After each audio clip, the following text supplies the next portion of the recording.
Ya, shalom. Shalom. Ya, silakan duduk, Bapak Ibu. Senang sekali bisa berjumpa kembali dengan jemaat Mount Hermon ya. Terima kasih Pak Gembala dan Ibu Gembala yang sudah mengundang saya. Dan tanggal 31 Maret saya teringat, tadi saya lagi duduk situ, saya flashback. Tuhan kasih ingat ya apa yang terjadi di bulan Maret ya. Bulan Maret tepatnya tanggal 21 Maret 2021 saat saya ada di rumah sakit Jantung Harapan Kita karena saya mengalami heart attack, penyumbatan jantung 100% ya. Dan disitulah saya merasakan kasih Tuhan yang luar biasa dalam ketakutan, dalam kecemasan ya, karena waktu itu COVID masih tinggi ya. Dan saya dimasukkan di dalam ruang isolasi dan ada 8 orang yang di dalam kamar saya dan semuanya itu masuk keluar dan mati ya. Dan saya ingat sekali jam 1 malam ya, saya mendapatkan lawatan Tuhan. Saya mengalami pada waktu dalam ketakutan yang luar biasa ya, karena tidak bisa kontak dengan keluarga, HP disimpan, dan disitulah saya mengalami perjumpaan dengan Tuhan. Saya mengalami kasih Tuhan yang luar biasa.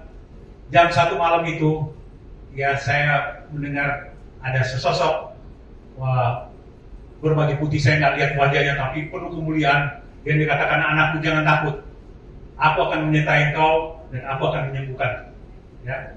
Dan dia berkata bahwa engkau harus melayani aku, engkau tidak akan mati ya. Dan saya bersyukur tanggal 30 Maret hari ini ya, tepatnya waktu itu saya di rumah sakit Jantung Harapan Kita, saya boleh pulang ke rumah dan saya bersuka cita boleh kumpul dengan di rumah. Dan pada waktu saya di rumah sakit, saya berkata, Tuhan, saya mau melayani Engkau dan saya percaya saya serahkan hidup saya. Dan Tuhan berikan hadiah kepada saya ya, saya boleh keluar rumah sakit dengan sampai sehari ini boleh melayani Tuhan. Dan yang saya ingat itu adalah hadiah ulang tahun saya, karena besok ada ulang tahun saya 1 April ya. Saya bersyukur ya, Tuhan boleh memberikan hadiah luar biasa. Dan tanggal hari ini juga saya mendapatkan kabar ya, Tuhan kasih bonus di pasca ini. Anak laki saya boleh, istrinya boleh hamil ya, luar biasa ya. Jadi kita dalam Tuhan ini memang Tuhan sering berikan kejutan-kejutan yang luar biasa ya. Tuhan berikan hadiah ya. Dan hadiah yang terbesar yang Tuhan berikan kepada kita adalah keselamatan. Karena anugerah terbesar adalah keselamatan dalam Kristus ya. Dan kita bersyukur kalau kita dipilih oleh Tuhan, kita boleh menjadi anak-anak Tuhan ya. Karena makna Natal itu berbicara tentang ya ini, tema saya adalah kemenangan yang memberi kemenangan. Karena Yesus sudah memberi kita kemenangan ya, dan sudah dibayar lunas di kayu salib. Dan dia tidak akan mengulanginya lagi ya. Semua penyakit, kelemahan kita ya, kuasa dosa sudah dipatahkan oleh Yesus di kayu salib ya. Karena itu siang hari ini saya akan berbicara bagaimana supaya kita hidup dalam kemenangan ya. Karena Tuhan sudah memberikan kita kemenangan itu, dan sudah 100% kemenangan itu tinggal tergantung dari kita. Karena kita masih hidup dalam dunia ini, masih hidup dengan darah dan daging, masih banyak kita bisa jatuh dalam dosa. Dan bagaimana supaya kita hidup ini bisa memberikan kemenangan ya. Gak gampang ya, karena sering daging ini lemah, sering kita jatuh dalam dosa. Nah, di siang hari ini menjelang sore ini saya akan menyampaikan bagaimana kita boleh mengalami kemenangan demi kemenangan di dalam Kristus ya. Yang pertama adalah bisa ya, terus saja ya. Ini saya lihat tulisannya kecil-kecil ya.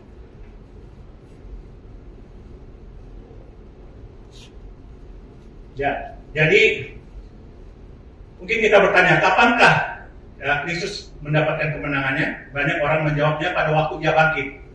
Jawaban itu menurut saya kurang tepat, karena sebab Kolose 2 ayat 14-15 dikatakan, dengan menghapus surat utang oleh ketentuan-ketentuan hukum, mendakwa dan mengancam kita, dan ditiadakannya dengan melakukannya pada kayu salib. Ia telah melucuti pemerintah dan penguasa-penguasa dan menjadikan mereka tontonan umum dalam kemenangannya atas mereka. Jadi kemenangan itu sebenarnya sudah Tuhan berikan di kayu salib. Cuma wujudnya, ya, kita lihat adalah kebangkitan Tuhan Yesus pada hari ketiga. Itu adalah kemenangan yang luar biasa yang Tuhan berikan kepada kita, ya. Dan apa sebetulnya yang berbicara mengenai kemenangan? Ya, kebangkitan Kristus adalah keunikan kekristenan. Ya, dibandingkan dengan agama lainnya, Kristus telah bangkit dan tidak mati lagi. Kita lihat banyak tokoh-tokoh agama lain, ya, mereka mati juga. Tapi Kristus dia hidup, ya, dia bangkit, dia naik ke surga, ya, dan dia akan datang kembali menjemput kita, ya. Oleh karena perjuangan umat Tuhan bukanlah perjuangan untuk meraih kemenangan, tetapi perjuangan kemenangan atas segala dosa dan setan sudah dikalahkan oleh Yesus di kayu salib melalui kebangkitannya. Yohanes 12 ayat 31, bisa dilihat Kolose 2 ayat 15, ya. Nah, berbicara yang pertama adalah kemenangan atas maut. Ini yang Tuhan bisa digedein, besar, gedein. Jadi tulisannya kecil-kecil. Kemenangan atas maut. Ya, maut telah ditelan dalam kemenangan. Hai maut, di manakah kemenanganmu? Hai maut, di manakah sengatmu? Sengat maut ialah dosa, dan kuasa dosa adalah hukum Taurat. Tetapi syukur kepada Allah yang telah memberikan kita kemenangan oleh Yesus Kristus Tuhan kita. 1 Korintus 15 ayat 54b sampai 57. Jadi maut itu adalah musuh besar, ya. Maut ini sudah dikalahkan oleh Tuhan Yesus di kayu salib, ya. Dan berbicara tentang maut bukan berarti kita terlepas dari maut, ya. Kita semua pasti akan meninggal, dipanggil oleh Tuhan. Semua pasti, ya. Ada waktunya kita dipanggil oleh Tuhan, ya. Dan tidak ada orang yang hidupnya hidup abadi, ya. Kita waktu dikatakan firman Tuhan umur 70, 80, mungkin ada di antara kita bisa sampai 90, 100, ya. Karena kalau 90 aja banyak saudara-saudara saya yang termasuk mertua saya yang meninggalnya umur 97. Waktu itu dia bilang capek, dia bilang, tolong, mami udah capek, ya, mami pengen pulang ke surga, gitu, ya. Dan waktu itu dia kadang dia merasa tidak ada teman-teman, tidak merasa kurang ada komunitas dan sebagainya. Sampai satu saat, ya, dia udah merasa kesepian. Kemudian dikatakan, dan tolong doakan mami supaya mami dipanggil Tuhan, ya. Dan waktu itu saya ingat, saya dengan istri saya mendoakan mami saya supaya dipanggil oleh Tuhan. Ini kita tumpangin tangan dan kemudian kita doain. Begitu kita selesai amin, mami diangkat oleh Tuhan, ya. Dan penuh sukacita karena dia meninggal di dalam Tuhan, ya. Kita lihat, inilah berbicara tentang maut. Maut ini kita berbicara tentang kematian. Apakah kita sudah siap kalau mati, ya? Apakah kita yakin jiwa kita diselamatkan, ya? Jadi kalau dengan kebangkitan Tuhan Yesus, bicara tentang Paskah, maut ini Yesus sudah kalahkan di kayu salib oleh kuasa salib dan kebangkitan. Dan maut ini sebetulnya adalah pintu gerbang kita bisa masuk di dalam ke surga, ya. Itu adalah pintu gerbang kita masuk, dilepas dari maut, kita masuk ke surga. Karena pada waktunya kita semua pasti akan dipanggil Tuhan, ya. Ini berbicara tentang kemenangan.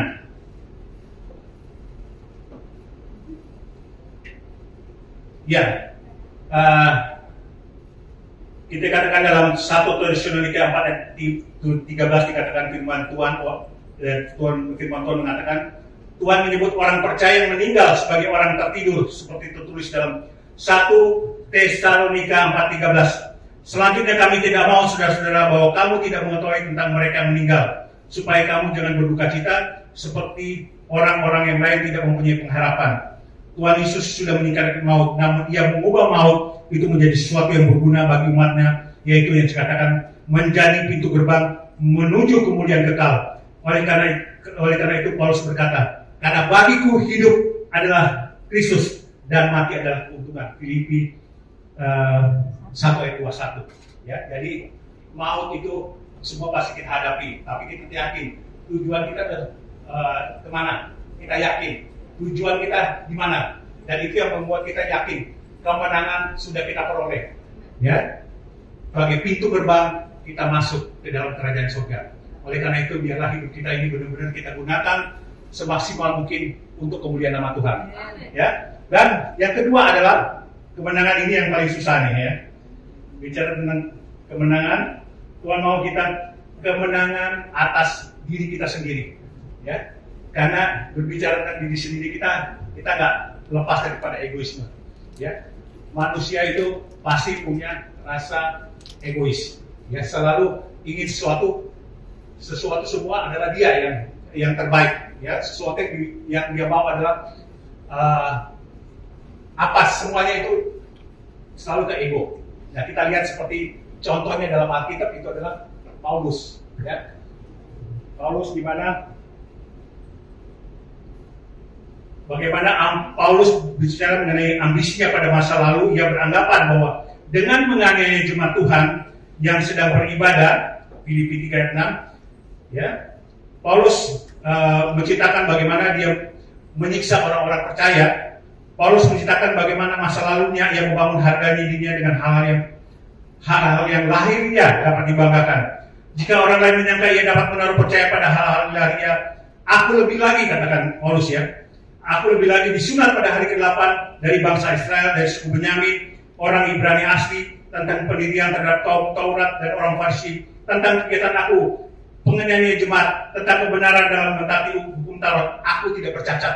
Kita lihat bagaimana kesombongan, egoisnya Paulus.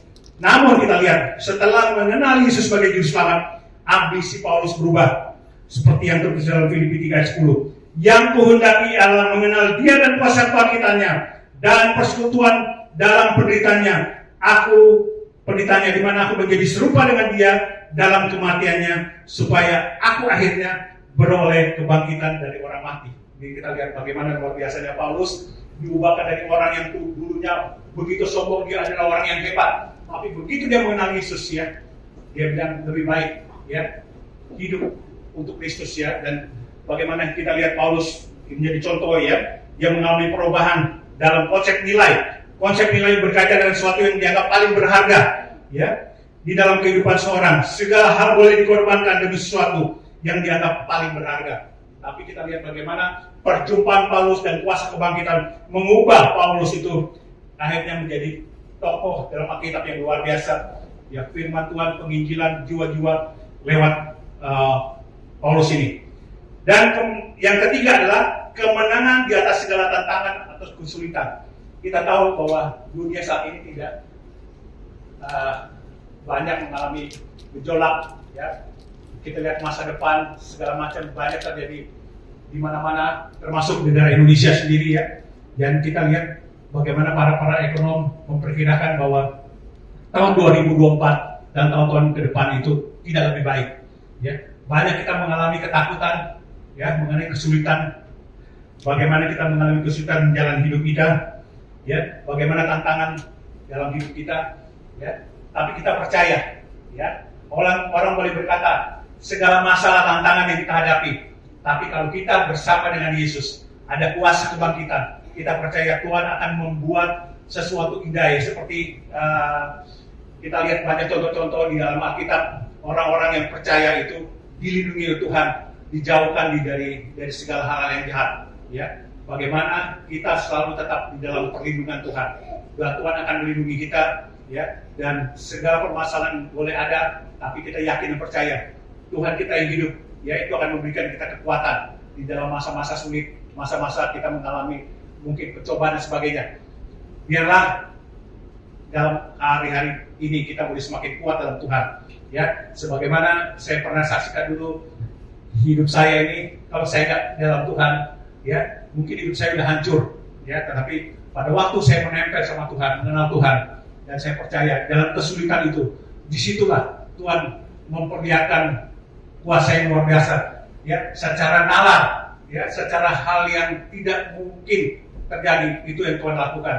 Tuhan bahkan apa yang tidak pernah saya pikirkan, itu Tuhan sediakan bagi orang-orang yang percaya. Ya, dan banyak hal yang saya saksikan bagaimana Tuhan menolong saya dalam kehidupan saya. Pernah saya saksikan beberapa waktu yang lalu di sini, bagaimana hidup saya hancur, nggak punya apa-apa, tetapi Tuhan pulihkan. Ya, Tuhan pulihkan, bahkan saya udah nggak punya harapan buat masa depan, tetapi begitu waktu saya terus mengejar Tuhan, nempel dengan Tuhan, disitulah saya mengalami pertolongan yang luar biasa. Ya, dan ini saya saksikan juga bukan maksudnya untuk menjadi kesombongan atau pamer, tapi bagaimana contohnya waktu kita dekat dengan Tuhan. Ya, harusnya saya ikut, tapi saya nggak ikut.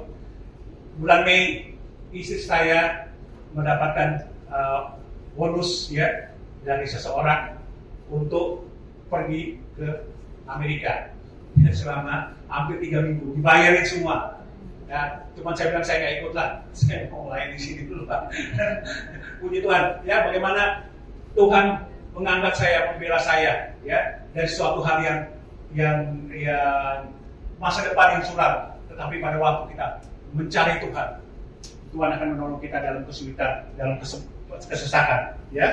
Dan yang berikutnya adalah kemenangan apa yang Tuhan mau di antara kita.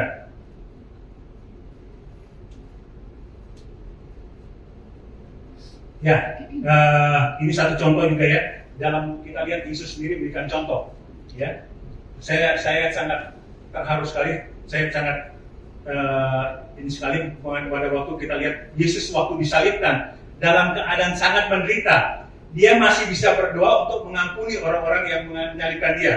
Ya, juga ia masih memperhatikan ibunya. Dikatakan dia meminta Yohanes, salah satu muridnya, untuk memperhatikan Maria. Yesus menjadi tokoh yang lebih daripada pemenang. Ya, jadi kita lihat contoh Yesus sendiri memberikan contoh dalam keadaan dia menderita, dia masih memikirkan orang lain.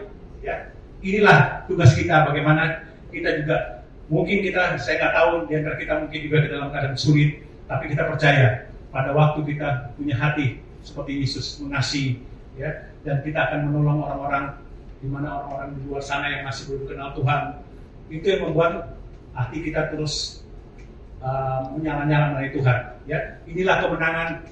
Kita lihat kemenangan di atas kesulitan atau penderitaan. Ya. Kemudian yang berikutnya adalah kemenangan apa yang Tuhan mau kita dapatkan. Nah, ini yang sering kita alami. Kemenangan atas perasaan takut. Ya. Nah, ini kenapa kita mengalami ketakutan? Karena dosa telah memutarbalikkan banyak manusia harus takut. Malah kita lihat bagaimana pada waktu kuasa kebangkitan itu turun. Ya. Kita lihat murid-murid Yesus yang pada waktu Yesus disalibkan, ya, kemudian mereka mengalami ketakutan, mereka ngumpet, ya, sampai Roh Kudus turun atas mereka. Dan pada waktu Roh Kudus turun atas mereka menjadi berani dan menyampaikan firman Tuhan, bersaksi di mana-mana, kuasa kesembuhan menyembuhkan. Dan kita lihat ketakutan itu diangkat oleh Tuhan melalui kuasa kebangkitan Tuhan Yesus. Dan kita lihat bagaimana rasul-rasul menjadi orang-orang yang bodoh, orang-orang yang tidak, orang-orang yang biasa, tapi begitu mereka semangat melayani Tuhan, bahkan mereka rela mati, martir, ya, dan mereka boleh mengalami ketakutan. Ya, ini yang Tuhan mau kita supaya jangan takut. Ya, apapun yang terjadi, kita terus melayani Tuhan. Dan yang berikutnya adalah kemenangan untuk hidup memuliakan Tuhan. Dan jika Kristus tidak dibangkitkan, maka sia-sialah kepercayaan kamu dan kamu masih hidup dalam dosamu. 1 Korintus 15 ayat 17. Benarlah ayat itu, jikalau Yesus telah dibangkitkan, maka jikalau Yesus telah dibangkitkan dan dia tidak bangkit, maka percumalah manusia berusaha untuk hidup benar. Ya. Oleh karena Yesus telah bangkit, maka kebenaran itulah yang menjadi contoh buat kita. Yesus bangkit berarti ada pengharapan bagi manusia yang hidup benar dan mau memuliakan nama Tuhan.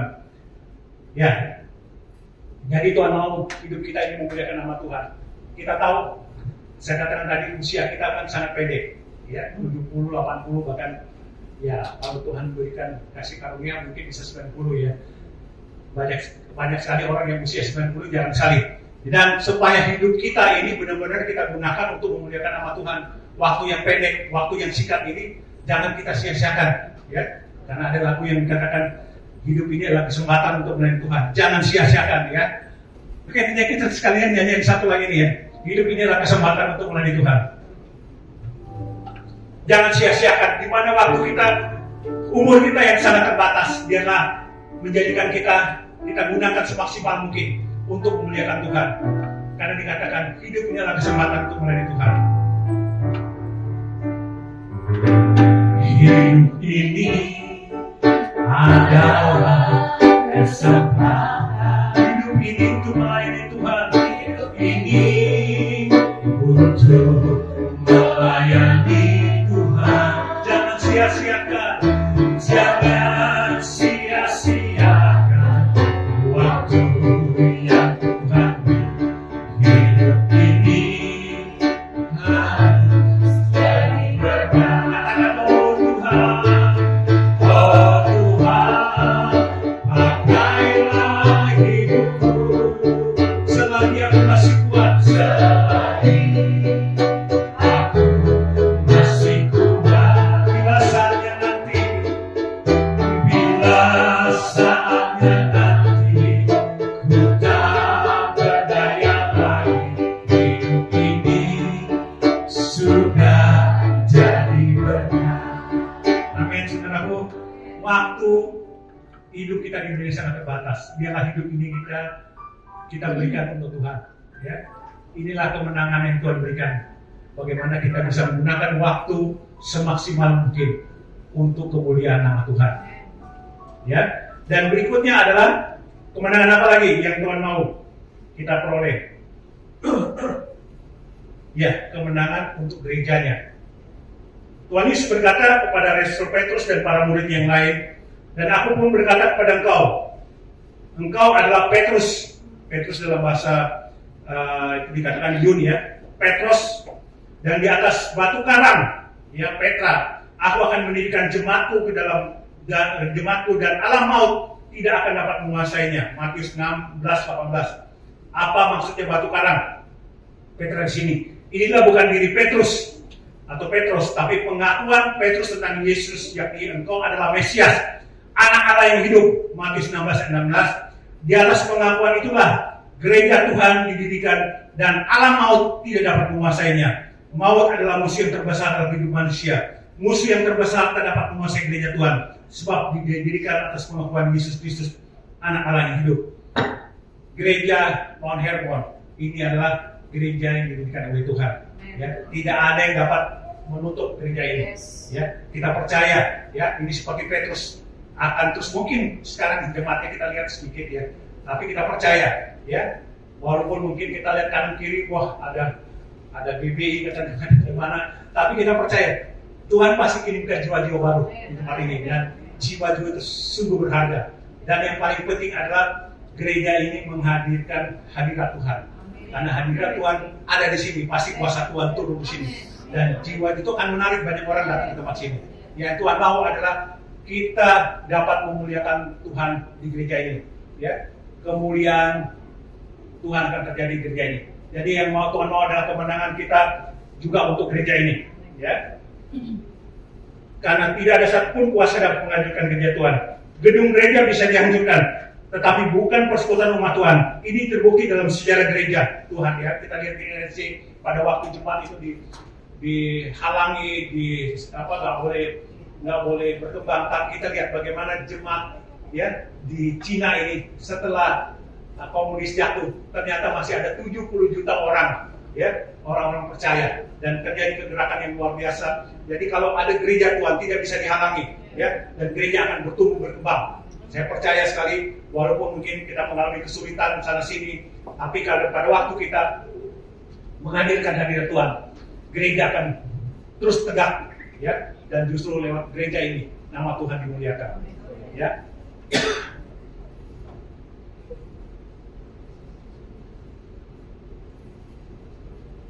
Walaupun kita hanya minoritas, hanya sedikit, tapi kita percaya lewat jumlah orang yang sedikit ini tapi berdampak, ya. Disitulah hadirat Tuhan dinyatakan di kehidupan umatnya. Disitulah terjadi manifestasi kemuliaan Tuhan. Jadi jangan takut terhadap segala tantangan dan aniaya.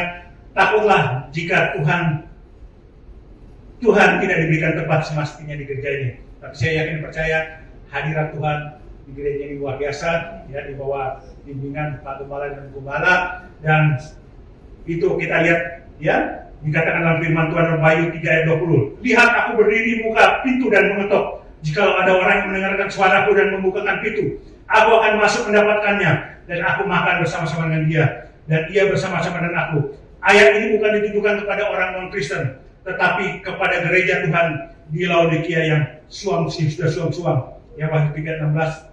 Tuhan Yesus yang seharusnya menjadi kepala gereja tidak dibiarkan berada di luar gereja. Ya, Tuhan mau gereja ini, pesan Tuhan adalah gereja itu ada di atas batu karangnya Tuhan.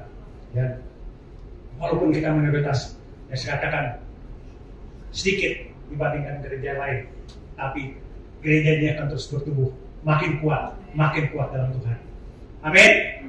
Ya, inilah kemenangan yang kita peroleh, karena kemenangan yang sesungguhnya adalah Yesus telah mati dan bangkit di atas kayu salib. Inilah kemenangan yang sejati, dan kemenangan ini kita harus perjuangkan. Ya, jadi bukan karena kita sudah menerima kemenangan itu, cuman kemenangan itu harus kita perjuangkan, kita raih kemenangan. Ya, terus tetap setia, dekat dengan Tuhan, ya, nempel sama Tuhan, dan kita percaya dengan kita selalu dekat dengan Tuhan, kemuliaan Tuhan akan dinyatakan, karena kita yakin kuasa Tuhan, dan Tuhan akan memberikan kemenangan bagi kita. Amin.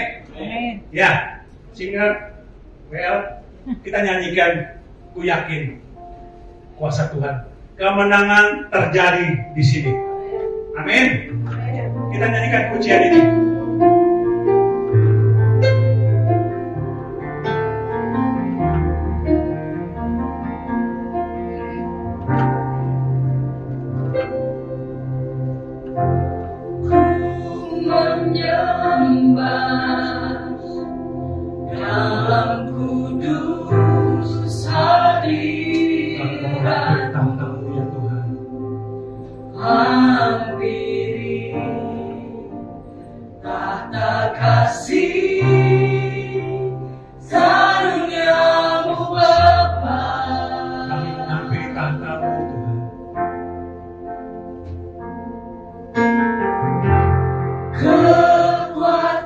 Kekuatan kami hanya dalam Kau Yesus Tuhan.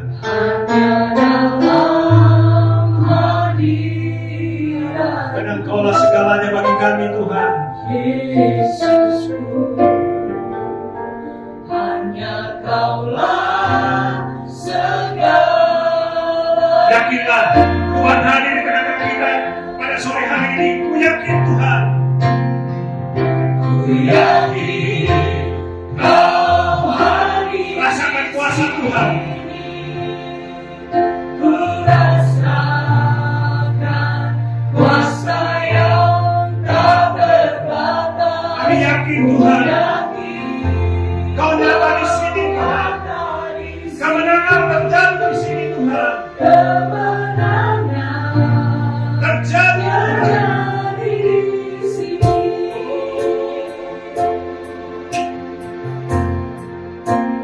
Ku menyembah Tuhan Ku menyembah dalam hadirat-Mu Tuhan. dalam kudus. Kami tahu kalau dalam hadirat-Mu Tuhan, mengambil kata karunia-Mu Tuhan. Kasih Sang Yang Bapa. Kekuatan Tuhan ada dalam hadirat-Mu.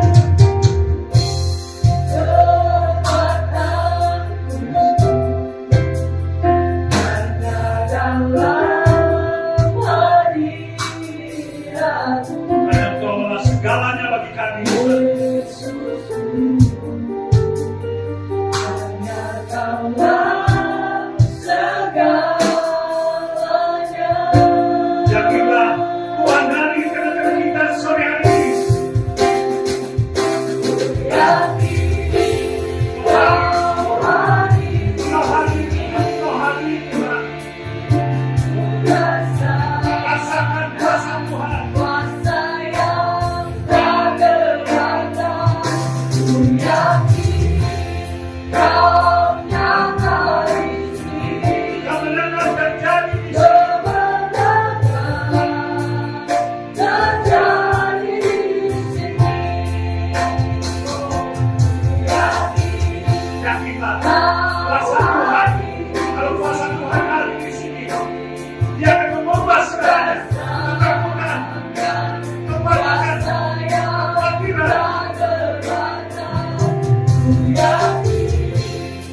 Raja